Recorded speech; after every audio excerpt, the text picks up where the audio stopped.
কিছুক্ষণ আগেই তার যে নিথর মরদেহ সেই নিথর মরদেহ কিন্তু ইতিমধ্যে পৌঁছেছে হযরত শাহজালাল আন্তর্জাতিক বিমানবন্দরে এবং কিছু যে আনুষ্ঠানিকতা রয়েছে সেই আনুষ্ঠানিকতা শেষ করে কিন্তু এই ৮ নম্বর গেট দিয়ে কিন্তু বের করা হবে এবং ইতিমধ্যে আপনাদের সরাসরি যুক্ত করছি হযরত আন্তর্জাতিক বিমানবন্দরের ৮ নম্বর গেট থেকে এবং এই গেট দিয়ে কিন্তু বের করা হবে শহীদ ওসমান হাদিকে এবং বলে রাখি যে এর আগে কিন্তু আমরা দেখতে পাচ্ছি আইনশৃঙ্খলা রক্ষাকারী বাহিনী এবং বিশেষ করে যে নিরাপত্তা ব্যবস্থা কিন্তু জোরদার করা হয়েছে এবং কিছুক্ষণের মধ্যেই কিন্তু যে কিছু আনুষ্ঠানিকতা রয়েছে সেই আনুষ্ঠানিকতা শেষ করেই কিন্তু এই গেট দিয়ে বের করা হবে এবং এখান থেকে কিন্তু তাকে সরাসরি নিয়ে যাবে ঢাবি কেন্দ্রীয় মসজিদে এবং সেখানেই তার যে প্রথম জানাজা অনুষ্ঠিত হওয়ার কথা রয়েছে এবং আগামীকাল সকালে এর পরদিন অর্থাৎ ঐতিহাসিক যে জানাজা সেটি মানিক মিয়া অ্যাভিনিউতে হওয়ার কথা রয়েছে। প্রিয় দর্শক, ইতিমধ্যে আপনাদের সরাসরি যুক্ত করছি হযরত আন্তর্জাতিক বিমানবন্দরের ৮ নম্বর গেট দিয়ে। কিছুক্ষণ আগে কিন্তু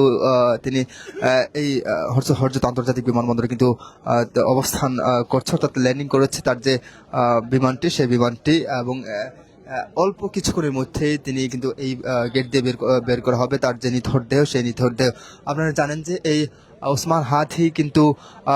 গত 12 ডিসেম্বর কিন্তু তার যে নির্বাচনী প্রচারণা শেষ করেই কিন্তু রিক্সা যুগে যাচ্ছিলেন এবং সেখানে দুর্বৃত্তদের গুলির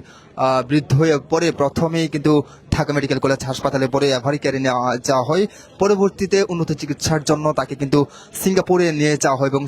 সিঙ্গাপুর দীর্ঘদিন থাকার পর তার অবস্থা অবনীত হলে চিকিৎসাধীন অবস্থায় তার মৃত্যু হয়। এরপরেই কিন্তু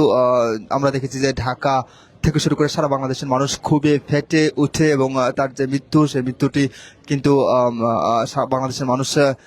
মানতে পারেনি। যার পরে গিয়ে আমরা দেখতে পাচ্ছি ঢাকা বিশ্ববিদ্যালয় থেকে শুরু করে শাহবাগ সব জায়গায় কিন্তু খুবই ফেটে ওঠে এবং আমরা বলে রাখি কিছুক্ষণ আগে কিন্তু ওসমান হাদির যে নিথর দেহ সেই নিথর দেহ কিন্তু এই হযরত আন্তর্জাতিক বিমানবন্দর শাহজালাল আন্তর্জাতিক বিমানবন্দরে কিন্তু পৌঁছেছে।